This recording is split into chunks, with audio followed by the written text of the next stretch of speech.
ನೋಡ್ತೇನೆ.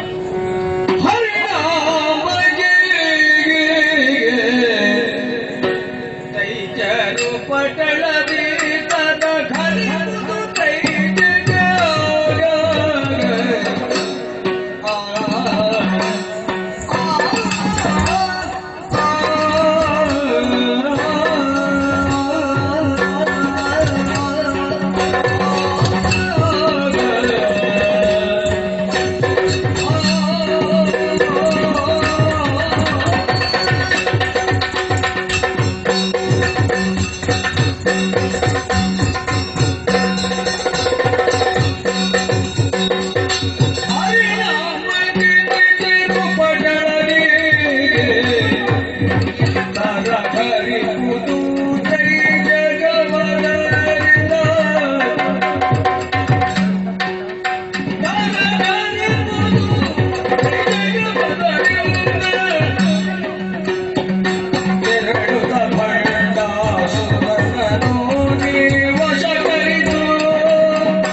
ಕಣ್ಣೋಟವನ್ನು ಹೊಂದಿದವಳು ಎನ್ನುವ ಕಾರಣಕ್ಕೆ ಹರಿಣಾಂಬಕ್ಕೆ ನೀನಬಹುದು. ನೀ ಬಹಳಷ್ಟು ಗೊತ್ತು ಮಾಡಿಕೊಂಡ ಆಗಿ ಇನ್ನು ಮತ್ತೆ ಮತ್ತೆ ನಾನು ಅದನ್ನು ಹೇಳಿಕೆ ಆದ್ರೂ ಹೊಡುವುದು ಯಾಕಾಗಿ ತ್ರಿಜಗವನ್ನು ಪಾಲಿಸಬಹುದಾದಂತಹ ಒಂದು ಹೊಣೆಗಾರಿಕೆಯನ್ನು ಹೊತ್ತವನು ನಾನು. ಖಂಡಿತ ಒಮ್ಮೆ ಜಾಗೃತಾವಸ್ಥೆಗೆ ಬಂದು ಏನಾಗಿದೆ ಅಂತ ನಾನು ನೋಡುವ ಕಾಲಕ್ಕೆ ತ್ರಿಜಗವು ತರಹರಿಸುತ್ತಾ ಕಾರಣ ಯಾರು ಅಂತ ಹುಡುಕಿದಾಗ ಶೂನ್ಯಕಾಪುರವಾದ ಭಂಡ ದೈತ್ಯ ಅವನಿಂದಲಾಗಿ ಸಜ್ಜನರಿಗೆ ಬದುಕುವುದು ಬಹಳ ಕಷ್ಟವಾಗಿ ಏನು ಮಾಡಿದಪ್ಪ? ಏನಮ್ಮ ದೇವರು ಹೇಳಿದ ಪಾತಾಳವನ್ನು ವಶಪಡಿಸಿದ ಭೂತಳದ ಒಳ್ಳೆಯ ಮಂತ್ರಿಗಳು ನಿಂತ ನಿಲ್ಲುತ್ತಾ ಇದ್ದಾರೆ. ಸಜ್ಜನರಿಗೆ ಬದುಕಾಗುವುದಿಲ್ಲ ಅಂತ ಆದ್ರೆ ಲೋಕದಲ್ಲಿ ಹೇಗೆ ಇರಬೇಕು? ಧರ್ಮ ಕರ್ಮಗಳು ನಡೆಯಬೇಕು ತಾನೆ. ಸತ್ಯ ಸ್ವಾಸ್ಥ್ಯವನ್ನಾಗಿ ಸಾಗಿದ ಹೀಗೆ ಅವ ಮುಂದುವರಿದ ಅಂತಾದ್ರೆ ಹೇಳಬೇಕಾದವ ಯಾರು ಹೇಳಿ? ಧರ್ಮಸ್ಯ ಪ್ರಭುರಕ್ಷಿತ ಧರ್ಮವನ್ನು ರಕ್ಷಬೇಕಾದ ಶುಚಿರಹಿತನಾದಂತ ಅಚ್ಯುತ ಮಾಡಬೇಕು ಅಂತ ಯೋಚನೆ ಮಾಡಿದೆ. ಏನು ಮಾಡ್ಲಿಕ್ಕೆ ಆಗುದಿಲ್ಲ. ವರ ಉಂಟವನಿಗೆ ಏನು? ಶಂಕರದೇವರು 60,000 ವರ್ಷ ಕೊಟ್ಟ ಹೆಚ್ಚುವರಿ. ಗುರುಗಳು ನಿತ್ಯ ಪೂಜೆ ಮಾಡಬೇಕು ಅಂತ ಆಡಿದ್ರು. ನಿತ್ಯ ನೈವೇದ್ಯ ಕಾಮ್ಯಕರ್ಮ ಎಲ್ಲ ಮಾಡ್ತಾನೆ. ಉಪಯೋಗ ಮಾತ್ರ ಕೆಟ್ಟ ಮಾರ್ಗದಲ್ಲಿ ಆಗಿದೆ. ಅಯ್ಯೋ, ವರಬಲ ಇರುವಾಗ ನಾನಾದ್ರೂ ಏನಾದ್ರೂ ಮಾಡ್ಲಿಕ್ಕೆ ಆಗ್ತದೆ? ಅವನಿಗಿರುವುದು ವರಬಲ. ಹೌದು, ಆತನನ್ನು ಸೋಲಿಸುವುದು ನಿನ್ನಿಂದ ಅಸಾಧ್ಯ. ಇದರ ಮಧ್ಯದಲ್ಲಿ ನನ್ನ ಸೃಷ್ಟಿ ಯಾಕೆ ಎನ್ನುವ ಹಾಗೆ ಯಾಗೂ ಇಲ್ಲ ಅಂತ ಕೈ ಕಟ್ಟಿ ಕೂತ್ಕೊಳ್ಳುವ ಜನವ ನಾನು. ಏನಾದ್ರೂ ಮಾಡಬೇಕಲ್ಲ. ಅವನು ನನಗೆ ಪಂಥವನ್ನು ಹೂಡುತ್ತಾನೆ ಅಂತ ಅವನ ಪಂಥಕ್ಕೆ ಒಂದು ಉತ್ತರವನ್ನು ಕೊಡಬೇಕು ಎನ್ನುವುದಕ್ಕಾಗಿ ನಿನ್ನನ್ನು ನಾನು ಸೃಷ್ಟಿ ಮಾಡಿ ಈಗ ಉತ್ತರ ನೀಡುವುದಕ್ಕೆ ನಾನು ನೀನೇ ಜನ. ಒಂದು ಕ್ಷಣ ನಿಲ್ಲಿಕ್ಕೆ ಈಗಲೇ ಹೋಗಬೇಕು. ಈಗಲೇ ಹೋಗ್ಬೇಕು. ಅವ ಎಲ್ಲಿದ್ದಾನೆ ಅಂತ ಹುಡುಕಿ ನಿನ್ನ ಮೋಹದ ಮೂಲೆಯ ಮೂಲಕವಾಗಿ ಅವನನ್ನು ವಶಪಡಿಸಿ ಅವ ಆ ಕರ್ಮ ಮಾಡದೆ ಈ ಕರ್ಮಕ್ಕೆ ಹೇಗೆ ಈಗ ನಾನು ಹೊರಡಬೇಕು. ಹೇಗೆ ಇದೇ ರೀತಿಯಲ್ಲಿ ಹೋಗುವುದಿಲ್ಲ. ಮತ್ತೆ ಹೇಗೆ ಹೋಗುವ ಚಂದ ಹೇಗೆ ಗೊತ್ತೇ? ಜಗದಿಗೆ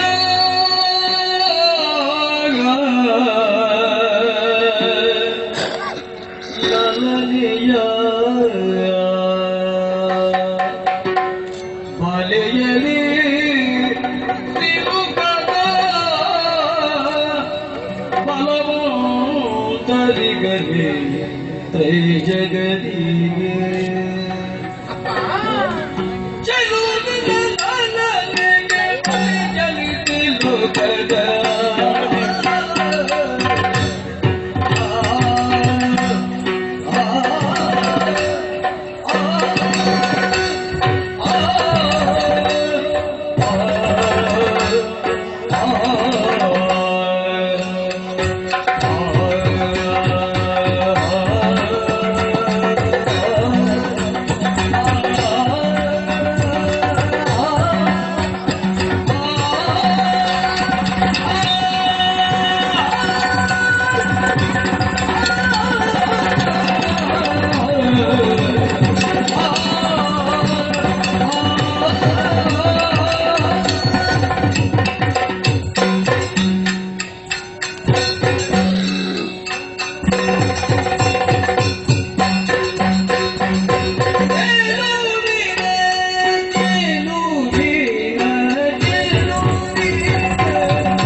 ನೀನಾಡಿದಂತಹ ಮಾತುಗಳನ್ನು ಕೇಳಿದಾಗ ಮನಸ್ಸಿಗೆ ಹರ್ಷವಾಯಿತು. ಅಪ್ಪ, ನೀವು ಹೇಳಿದ ಮಾತನ್ನು ಇಲ್ಲ ಎನ್ನುವಾಗಿ ಹೇಳುವುದಕ್ಕೆ ಅಧಿಕಾರ ನನಗಿಲ್ಲ, ಹೇಳಬಾರದು ಅಲ್ವೇ? ಯಾಕೆ ಹೇಳಿದರೆ ನಾನು ಸಾಮಾನ್ಯರ ಮಗಳಲ್ಲ, ಶ್ರೀಹರಿಯ ಮಗಳು, ಸರಿ ಅಲ್ಲವೇ? ನಿನಗೆ ಎಷ್ಟು ಹೊಣೆಗಾರಿಕೆ ಜವಾಬ್ದಾರಿ ಎನ್ನುವುದಿದೆಯೋ ಅದನ್ನು ಅರ್ಥವಿಸಿಕೊಂಡು ಅದಕ್ಕೆ ಪೂರಕವಾಗಿ ವ್ಯವಹರಿಸಬೇಕಾದದ್ದು ನಮ್ಮ ಧರ್ಮ. ತಂದೆ, ಬಿಡಿರಿ ಭೀತಿಯನ್ನು ನನ್ನದಾದಂತಹ ಈ ಚೆಲುವಿಕೆಯನ್ನು ಕೊಂಡು ಆ ಧುರುಳನನ್ನು ಮೋಹದ ಬಲಿಯೊಳಗೆ ಸಿಲುಕಿಸುತ್ತೇನೆ. ಯಾಕೆ ಹೇಳಿಯಂತೆ? ಹೆಣ್ಣಿನ ಚೆಲುವಿಕೆಗೆ ಮಾರು ಹೋಗದಂತಹ ಬಲವಂತರು ಈ ಮೂರು ಜಗದಲ್ಲಿ ಯಾರಿದ್ದಾರೆ ಹೇಳಿ? ಖಂಡಿತ ಇಲ್ಲ. ಹಾಗಾಗಿ ಅದನ್ನೇ ಮೂಲ ಆಧಾರವನ್ನಾಗಿಟ್ಟುಕೊಂಡು ಆ ಧುರುಳನನ್ನು ನನ್ನ ವಶಕ್ಕೆ ಪಡೆದುಕೊಂಡು ತದನಂತರದಲ್ಲಿ ಬರುತ್ತೇನೆ. ಹೌದು. ಅಪ್ಪ, ಇದು ಯಾವುದು? ಈಗ ನಾನು ಹೋಗುವುದು ಉಪ್ಪಳೆ. ಏನಾಗಬೇಕು? ಉಪ್ಪಳೆ ಹೇಗೆ ಹೋಗುವುದು? ನಿನಗೆ ಬೆಂಬಲಕ್ಕೆ ನನಗೆ ವಿಷಯ ಈಗ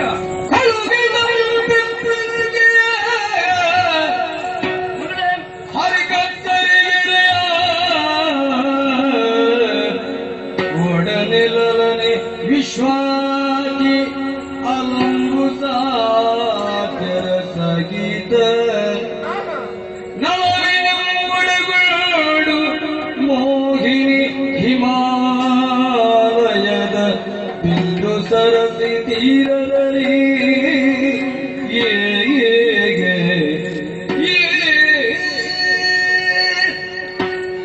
ಒಬ್ಬಳೆ ಹೋಗಲಿಕ್ಕಾಗುವುದಿಲ್ಲ, ಕಷ್ಟ ಆಗ್ತದೆ. ಹೇಗೆ ಹೋಗ್ಬೋದಪ್ಪ?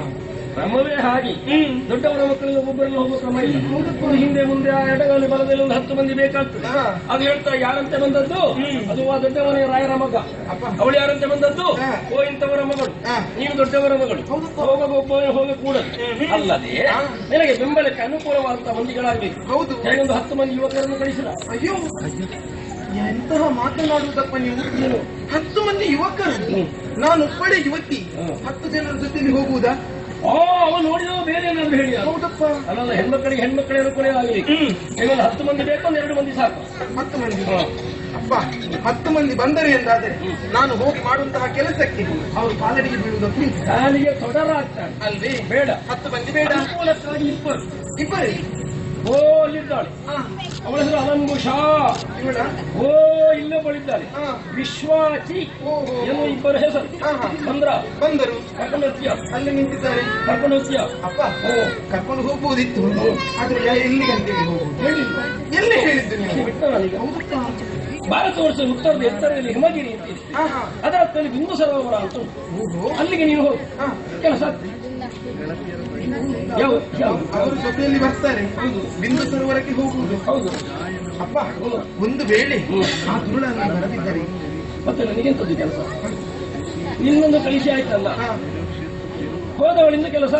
ಈಗ ನಿರ್ದೇಶಕರಿಂದ ಮೇಲೆ ಈ ರೀತಿಯೆಲ್ಲ ಮನೆಗೆ ನಿತ್ಯ ಮಾಡಿದ್ರೆ ಎಬ್ಬಿಸಿ ಕಳಿಸ್ತೇನೆ, ಹೋಗ್ಬೋದು. ಅದಕ್ಕೆ ನಿರ್ದೇಶಕನ್ನುವಾಗಿ ಹೇಳುವುದು. ಸುಮ್ಮನೆ ಅಪ್ಪ, ಹೋಗುವುದು ಸರಿ, ಇನ್ನು ಆದೇಶದಂತೆ ಆತ ಅಲ್ಲಿಗೆ ಬರುತ್ತಾನೆ. ಒಂದು ವೇಳೆ ಆತ ನನ್ನ ಪರಿಚಯವನ್ನು ಕೇಳಿದರೆ ನಾನು ಹೀಗೆ ಹೇಳಲೇ, ನನ್ನ ಮಗಳು ಅಂತ ಹೇಳಿ ಕಷ್ಟ ಆಗ್ತದೆ. ಶ್ರೀಹರಿಯ ಮಗಳು ಎನ್ನುವಾಗಿ ಇಲ್ಲಿ ಹೇಳಿದ್ದು ಒಳ್ಳೆಯದಾಯ್ತು.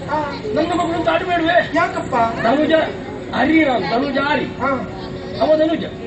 ನನ್ನ ಮಗಳು ಅಂತ ಗೊತ್ತಾದ್ರೆ ಹಾಗೆ ಹೇಳ್ಬೇಡ, ಬೇರೆ ಏನಾದ್ರೂ ಮಾರ್ಮಿಕವಾಗಿ ಹೇಳಿ. ಯಾವ ರೀತಿ? ನನ್ನ ಮಗಳು ನೀ ಎನ್ನುವುದು ನಿನ್ನ ಅನುಭವಕ್ಕಾಗಬೇಕು. ಸರಿ, ಇವಳು ಯಾವಳು ಅನಾಥೆ ಅಂತ ಅವನಿಗೆ ಕಾಣಬೇಕು. ಆ ರೀತಿ ಒಂದು ಸ್ವಲ್ಪ ದುಃಖದ ಭಾವವನ್ನು ಸೇರಿಸಿಕೊಂಡು ಮಾತಾಡ.